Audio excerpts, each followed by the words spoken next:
बुढ़िया थी जिसका एक पुत्र था। दोनों ही निर्धन थे और बहुत ही कठिनाइयों में जीवन व्यतीत कर रहे थे। एक दिन बुढ़िया के पुत्र ने अपनी माता से कहा कि यहाँ पर तो मेरे लिए कोई काम नहीं है, आप मुझे अनुमति दीजिए ताकि मैं किसी दूसरे नगर जाऊं। हो सकता है कि वहाँ पर मुझे कोई काम मिल जाए और मैं पैसा कमाकर वापस आऊं। बूढ़ी माँ ने अपने बेटे को एक सिक्का दिया और थोड़ी सी रोटी भी यात्रा मार्ग के लिए दे दी। इसके बाद उसने अपने पुत्र को विदा किया।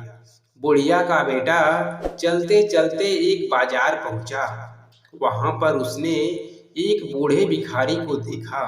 वह चिल्ला चिल्ला कर कह रहा था कि है कोई जो मेरे जीवन के अनुभव को एक सिक्के में खरीदे। कोई भी उस बूढ़े भिखारी की बात नहीं सुन रहा था। इसी बीच उस युवक ने सोचा कि मेरे पास एक सिक्के के अतिरिक्त कुछ भी नहीं है, क्यों न यह सिक्का मैं इस बूढ़े को दे दूं। वह यह सोचते हुए कि आजीविका का प्रबंध करने वाला तो ईश्वर है, वह सिक्का बूढ़े को दे दिया। सिक्का देते समय युवक ने उस बूढ़े से कहा कि अब मुझको अपने जीवन का अनुभव बताओ। बूढ़े ने कहा कि कोई भी अपनी वर्तमान स्थिति से संतुष्ट नहीं है। वह सोचता है कि इस स्थान से किसी दूसरे स्थान पर जाऊं ताकि मेरी स्थिति बेहतर हो जाए। बूढ़े ने कहा कि मेरे हिसाब से तो वह स्थान उचित है जहां पर मन को शांति मिले। प्रसन्नता महत्वपूर्ण है, न कि स्थान। बूढ़े की बात सुनने के पश्चात युवक आगे बढ़ गया और चलते चलते एक जंगल में पहुंचा। वहां पर उसने देखा कि बहुत से लोग एक कुएं के किनारे जमा हैं। उसने उन लोगों से पूछा कि क्या हुआ। लोगों ने कहा, इस आशा के साथ हमारा कारवां यहाँ पर आया था कि इस कुएं से पानी निकाल कर पिएगा। अब हम स्वयं प्यासे हैं और हमारे पशु भी प्यासे हैं। हमने कुएं से पानी निकालने के लिए कई बार रस्सी में बाल्टी बांधकर कुएं में डाली और हर बार रस्सी टूट गई और बाल्टी कुएं में गिर गई। अंत में हमने एक व्यक्ति को कुएं में भेजा ताकि वह हमारी बाल्टियों को वापस ले आया, किंतु वह भी वापस नहीं आया। पता नहीं कुएं में क्या है। युवक जो अपने घर से काम के लिए ही निकला था, उसने यह सोचा कि लोगों को अपनी योग्यता और क्षमता को प्रदर्शित करने का यह बहुत अच्छा अवसर है। हो सकता है कि कारवां के लोग इसे देखकर मुझे कोई काम सौंप दें। उसने कारवां वालों को संबोधित करते हुए कहा कि यदि आप अनुमति दें तो मैं कुएं में जाकर देखूं कि वहां क्या है। कारवां वालों ने उसे तुरंत ही कुएं में जाने की अनुमति दे दी, क्योंकि वह स्वयं इस कार्य को करने से डर रहे थे। उन्होंने युवक की कमर में रस्सी बांधी और उसे कुएं में भेज दिया।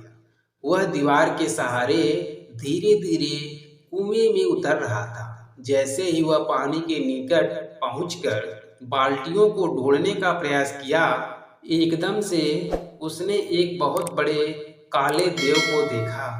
देव ने उससे कहा कि तुम यहाँ क्या कर रहे हो। देव को देखकर नौजवान डर गया। उसने देव को सलाम किया। इस पर देव हंसा और बोला, सलाम सुरक्षा लाता है। तुम मुझको एक सज्जन युवक लग रहे हो। मैं तुमसे एक प्रश्न करना चाहता हूँ। यदि तुमने मेरे प्रश्न का सही उत्तर दे दिया तो मैं तुम्हें यह अनुमति दूंगा कि कुएं से पानी लेकर सुरक्षित वापस चले जाओ। यदि तुमने मेरी बात का सही उत्तर नहीं दिया तो मैं तुमको भी उन्हीं लोगों की भांति यहाँ पर बंदी बनाऊंगा जो तुमसे पहले यहाँ पर आए थे। ऐसे में युवक ने सोचा कि तुम्हें क्या परेशानी थी जो यहाँ पर आए, लेकिन अब इन बातों से कोई लाभ नहीं था। अब मुझको ईश्वर पर भरोसा करते हुए देखना यह है कि इस काले देव ने क्या सोच रखा है। यह सोचते हुए उसने देव से कहा कि ठीक है, मुझको तुम्हारी बात स्वीकार है, तुम अपना प्रश्न पूछो। देव ने युवक से कहा कि यह बताओ कि खुशी कहाँ है। देव का प्रश्न सुनकर युवक ने कहा कि मालूम है कि खुशी तो धरती पर ही है। फिर उसने सोचा कि यदि मैं उसको यही उत्तर दूंगा तो हो सकता है कि उसे बुरा लगे, क्योंकि उसका घर तो अंधेरे कुएं में है। तभी वह यह सोच ही रहा था कि युवक को बूढ़े फकीर की याद आई। बूढ़े की बात जैसे ही उसके मन में आई, वह प्रसन्न हो उठा। इसके बाद उसने देव से कहा कि जानते हो खुशी कहाँ है? जहाँ पर मन प्रसन्न है वहीं पर खुशी है। उसकी बात सुनकर देव बहुत प्रसन्न हुआ। उसने कहा कि तुम्हारी बातों से पता चलता है कि तुम बहुत समझदार और अनुभवी हो। तुमसे पहले जिससे मैंने यह प्रश्न किया उसने मुझसे कहा था कि धरती पर पाए जाने वाले बाग खुशी का स्थल है, जबकि मुझको तो यही स्थान अच्छा लगता है और मैं इसे ही पसंद करता हूँ। देव ने कहा, बाल्टियों को ले जाओ, मैं तुमको 3 अनार दूंगा। जब तक अपने घर न पहुंच जाना, किसी से भी इस बारे में कोई बात नहीं करना। युवक ने देव का आभार व्यक्त किया, बाल्टियों को पानी से निकालकर एकत्रित किया और उनको पानी से भरकर वापस ऊपर भेज दिया। उसके बाद वह भी कुएं से सुरक्षित वापस निकल आया। बाहर आने के बाद उसने देव की कहानी कारवां वालों को सुनाई, किंतु अनार के बारे में उनसे कुछ भी नहीं कहा। कारवां वालों ने उसका आभार व्यक्त किया। फिर युवक कारवां वालों के साथ अपने नगर वापस आ गया। जब वह अपने नगर पहुंचा तो कारवां वालों ने उसे एक गाय और भेड़ उपहार दी। उन्होंने कहा कि हम कुछ समय तक तुम्हारे नगर में रहेंगे। जब हम यहाँ से वापस जाएंगे तो तुम भी हमारे साथ आ सकते हो और हमारे लिए काम कर सकते हो। इसके बाद युवक ने कारवां वालों से विदा ली और अपने घर की ओर चल पड़ा। अपने पुत्र को देखकर उसकी माता बहुत प्रसन्न हुई। उन्होंने कहा कि बहुत अच्छा हुआ कि तुम आ गए। मुझको तो आशा नहीं थी कि तुम इतनी जल्दी वापस आ जाओ। युवक ने कहा कि ईश्वर ने मेरी सहायता की। अब तक मुझे एक गाय और एक भेड़ उपहार में मिल चुकी है। कुछ दिनों के बाद अब मैं कारवां वालों के साथ उनके नगर जा सकता हूँ और उनके लिए काम कर सकता हूँ। रात को माँ और बेटे ने खाना खाया। माँ थकी हुई थी, अतः जल्द ही सो गई। युवक ने अपनी जेब से एक अनार निकाला और उसका एक टुकड़ा काटा। अनार के दाने बहुत चमक रहे थे, जो जगमगाते रत्न की भांति थे।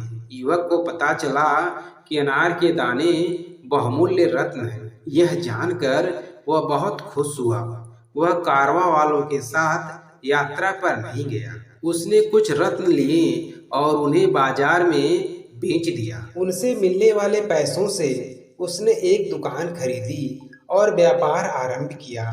जब भी लोग किसी ऐसे व्यक्ति को देखते हैं जो अनुपयुक्त स्थान पर रहता हो या उसकी आय कम हो, लेकिन इस सब के बावजूद भी वह प्रसन्न हो, तो लोग यह कहावत दोहराते हैं, खुशी वहीं पर जहाँ मन प्रसन्न हो।